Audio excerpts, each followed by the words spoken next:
ఓం శ్రీ మాత్రే నమః. ఛానల్కి స్వాగతం అండి. పూర్వజన్మ పుణ్యఫలమే కన్యా రాశి వారికి ఊహించని రూపంలో సాక్షాత్తు పరమేశ్వరుడే వీరిని అనుగ్రహించబోతున్నాడు. కేవలం ఒకే ఒక్క అభిషేకం కన్యా రాశి వారి జీవితాన్నే మార్చేస్తుంది. వీరికి ఉన్నటువంటి దోషాలు శాపాలు అన్నీ కూడా నశించిపోతాయి.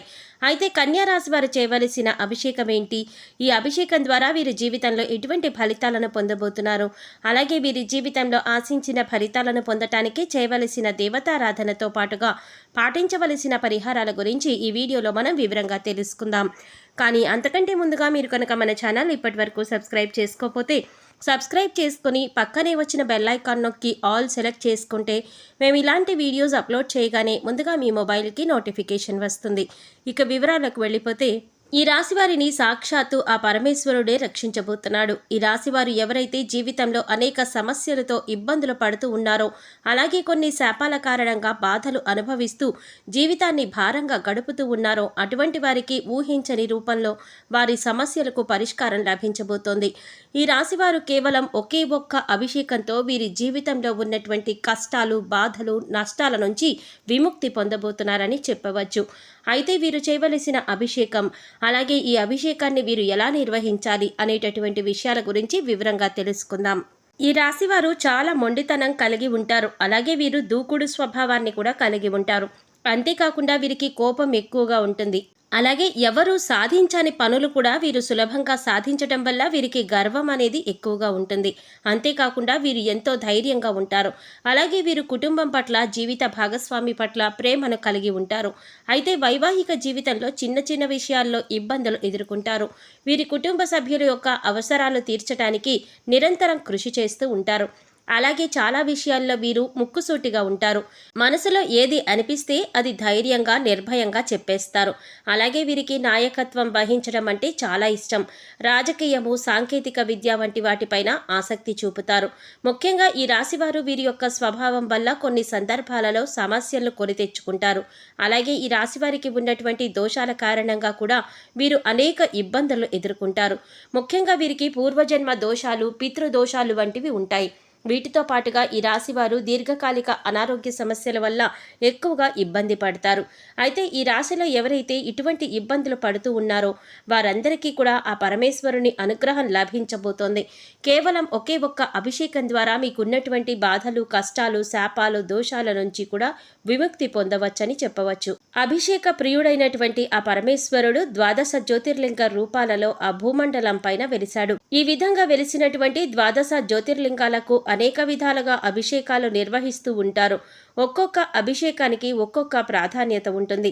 అయితే లింగ రూపధారి అయినటువంటి ఆ పరమేశ్వరుడుకు ఏ విధంగా అభిషేకం చేయాలి, అలాగే అభిషేకం చేయటం ద్వారా ఎటువంటి ఫలితాలు పొందుతామో తెలుసుకుందాం.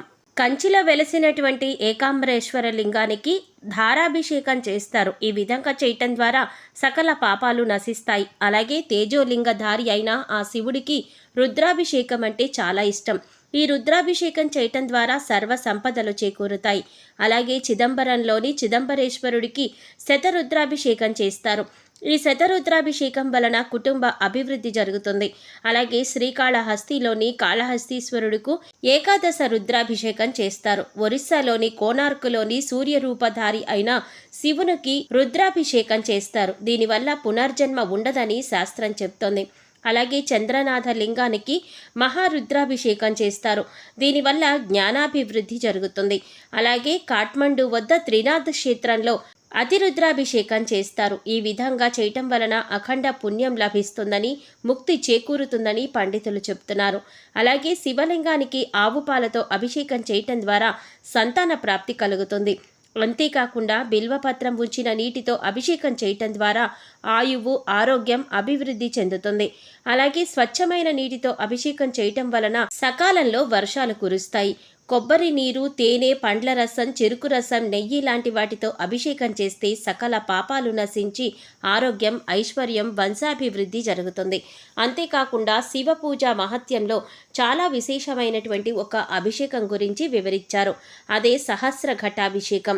ఈ సహస్ర ఘటాభిషేకంలో 1296 కలశాలతో అద్భుతంగా శివుడికి అభిషేకాన్ని నిర్వహిస్తారు. ముందుగా ఈ అభిషేకానికి 1296 కలశాలను సిద్ధం చేసుకుంటారు. వాటికి విభూదిని రాసి బొట్లు పెట్టి తర్వాత అష్టగంధం, సుగంధ ద్రవ్యాలు అలాగే పంచామృతాలు అన్నింటినీ కలిపి అభిషేక జలాలను సిద్ధం చేసుకుంటారు. ముందుగా సిద్ధం చేసుకున్న ఘటానికి ధూపాన్ని వేస్తారు.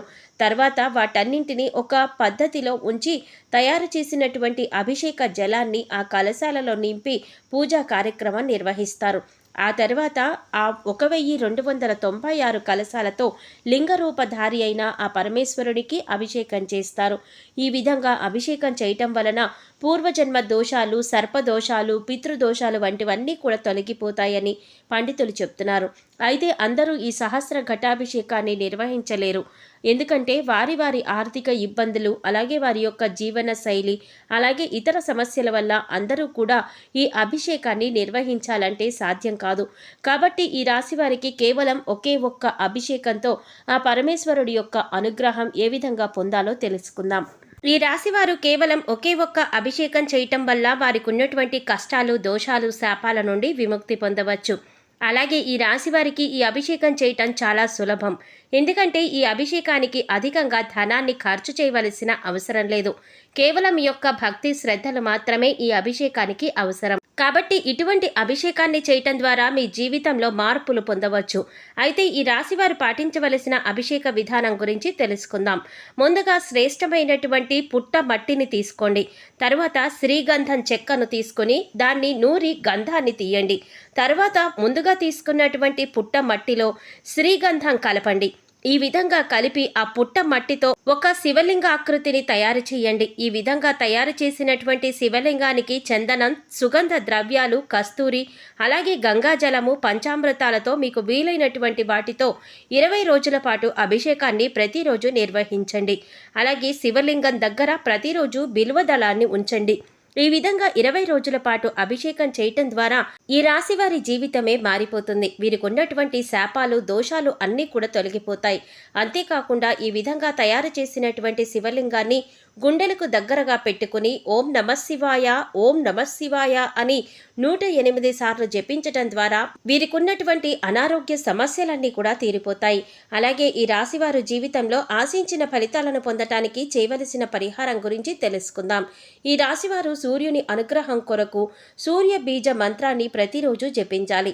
అలాగే వీధి కుక్కలకు ఆహారాన్ని అందించాలి. నలుపు, తెలుపు రంగులో ఉన్న కంబళిని దానం చేయాలి. ఉలవలతో చేసిన ఆహార పదార్థాలను పేదలకు పంచాలి. ఉలవలను నీటిలో నానబెట్టి గోవులకు తినిపించాలి. అలాగే మంగళవారం నాడు ఉపవాస నియమాలను పాటించాలి. సుబ్రహ్మణ్యేశ్వర స్వామివారిని దర్శనం చేసుకోవటం శుభ ఫలితాలను అందిస్తుంది. సో చూశారు కదండి, కేవలం ఒకే ఒక్క అభిషేకం ఈ రాశివారి జీవితాన్ని ఏ విధంగా మార్చేస్తుంది. అలాగే ఈ అభిషేకం ద్వారా వీరికి ఉన్నటువంటి శాపాలు, దోషాలు ఏ విధంగా నశించిపోతాయి. అలాగే వీరు చేసుకోవలసిన పూజా విధానంతో పాటుగా పాటించవలసిన పరిహారాలను ఈ వీడియోలో మనం వివరంగా తెలుసుకున్నాం కదా. ఈ వీడియో మీకు నచ్చినట్లయితే లైక్ చేసి మీ ఫ్రెండ్స్ అండ్ ఫ్యామిలీ మెంబర్స్లో కన్యా రాశి వారు ఎవరైనా ఉంటే వారితో మర్చిపోకుండా ఈ వీడియోని షేర్ చేసుకోండి. అలాగే ఇప్పటి వరకు మన ఛానల్ కనుక సబ్స్క్రైబ్ చేసుకోకపోతే సబ్స్క్రైబ్ చేసుకుని పక్కనే వచ్చిన బెల్ ఐకాన్ నొక్కి ఆల్ సెలెక్ట్ చేసుకుంటే మేము ఇలాంటి వీడియోస్ అప్లోడ్ చేయగానే ముందుగా మీ మొబైల్కి నోటిఫికేషన్ వస్తుంది. మరో చక్కటి వీడియోతో మళ్ళీ కలుద్దాం. ఓం శ్రీమాత్రే నమః.